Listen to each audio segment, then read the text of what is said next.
우리가 이른바 그 선진국이라고 말하는 나라들 중에 중앙은행이 정부에 대출을 해주는 나라는 거의 없죠.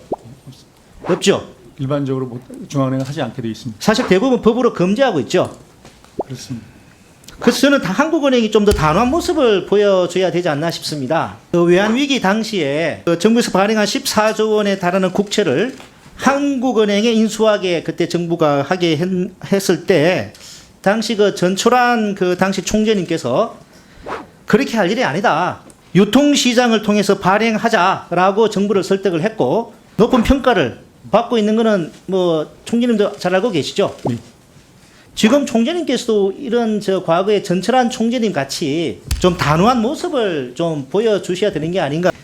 일시 대출 문제 워낙 중요하기 때문에 저도 관련해서 하는 총재님께 질의를 드리도록 하겠습니다. 아까 언급이 됐습니다만 올해 상반기에만 정부에 하는 일시 대출한 금액이 이제 90조 원이 넘지 않습니까? 보통 이제 일시 대출 정부 입장에서는 일시 차입인데 지난해나 올해 같이 세수가 부족할 때는 일시 대출 수요가 크게 늘어나죠. 그래서 일시 대출이 늘어나면 정부가 세수 추계와 재정 운영을 잘 못하고 있다는 취지로 선소를 듣게 되는데 근데 사실 일시 대출이 늘어나는 것을 더 심각하게 받아들여야 하는 쪽은 정부보다 한국은행이 아닌가 싶습니다. 일시 대출이 말 그대로 일시적인 단기적인 대출이기는 하지만 발권력을 동원하기 때문에 최소한 이론적으로는 물가 안정에 부담을 줄 수 있기 때문인 걸로 알고 있는데 그런 면이 있죠, 총재님.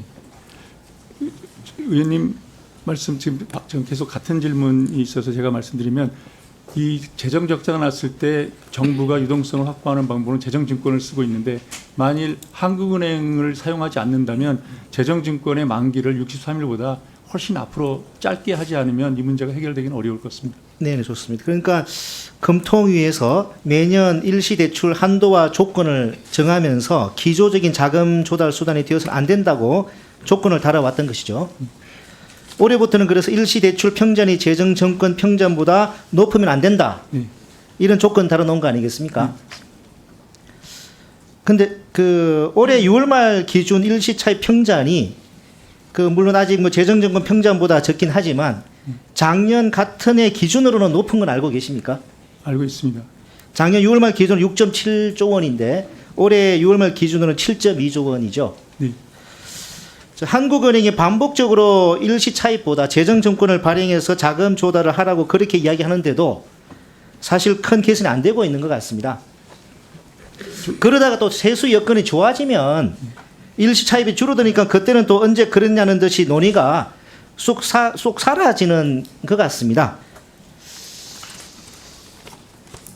이제 기획재정부 입장에서는 일단 발행하면 63일에 해당하는 이자를 내야 하는 재정정권보다 그때 필요한 만큼 이자를 내면 되는 일시차입을 선호할 수밖에 없을 것 같은데요.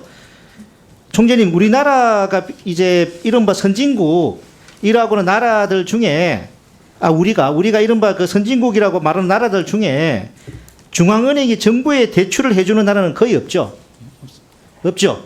일반적으로 중앙은행은 하지 않게 되어 있습니다. 사실 대부분 법으로 금지하고 있죠. 그렇습니다.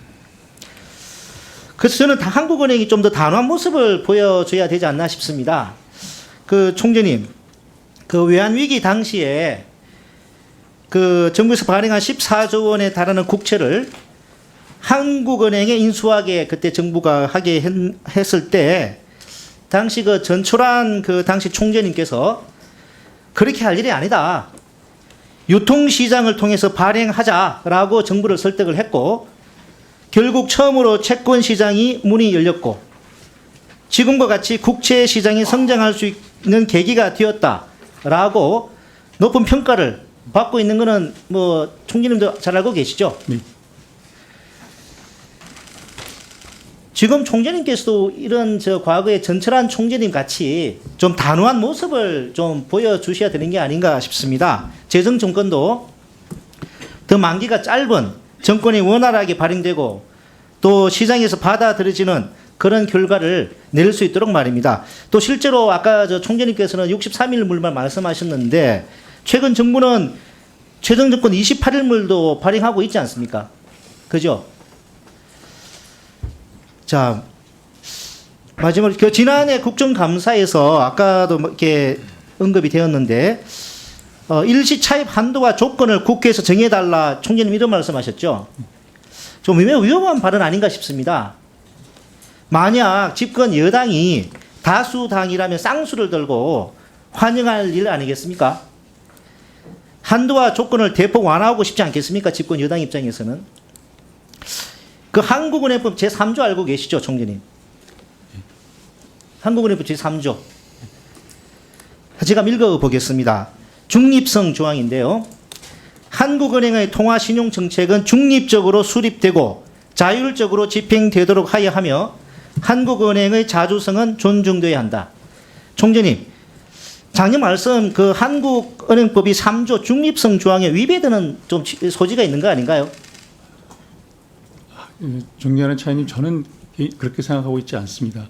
지금 말씀하신 거에 저희가 국채를 직접 인수할 수 하는 것은 이미 오래전에 그만뒀고, 이 재정증권에 관해서는 지금 의원님 말씀하신 그런 문제점도 있는 반면에 저희가 통한증권을 발행하고 있는 상황에서 재정증권을 만기를 거의 통한증권처럼 짧게 하게 되면 이 시장 두 개의 충돌이 있기 때문에 그 양이 정해진 하나에서는 이 통화증권을 통해서 단기를 조달하는 것이 국민경제 입장에서 긍정적인 면도 있기 때문에 양면이 다 존재한다고 생각합니다.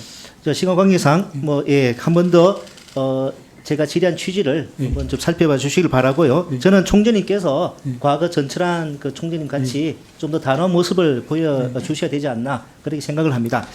자, 두 번째로 그 금융중개 지원 대출에 대해서 여쭤보겠습니다. 그 매년 기재위 국감에서 이 위규 대출 사례 반복적으로 지적받고 있는 걸로 저도 파악을 하고 있는데 알고 계시죠? 네, 알고 있습니다. 위규 대출이 된 사유로 가장 많은 원인이 뭔 줄 아십니까, 총재님? 폐업 신고라든지 뭐 이런 것들을 저희가 정보를 받는데 시간이 걸리는데 좀 그런 데서 차질이 있던 케이스가 계속 발생한 것으로 알고 있습니다. 그 대출 제한 업종에 대해서 대출한 그런 사례도 상당히 많은 걸로 그렇습니다. 알고 계시죠? 네. 원래 어려운 중소기업을 지원하기 위해서 한은이 일반 은행들에게 이 제도를 운영을 하고 있는데 실제로 어렵지 않은 그 지원을 받아야 되는 그런 이 중소기업이 아닌 대출 제한 업종에 이렇게 지원되는 거 많은 문제가 있는 거 아니겠습니까? 예, 그래서 내부적으로도 많은 고민을 하고 있습니다.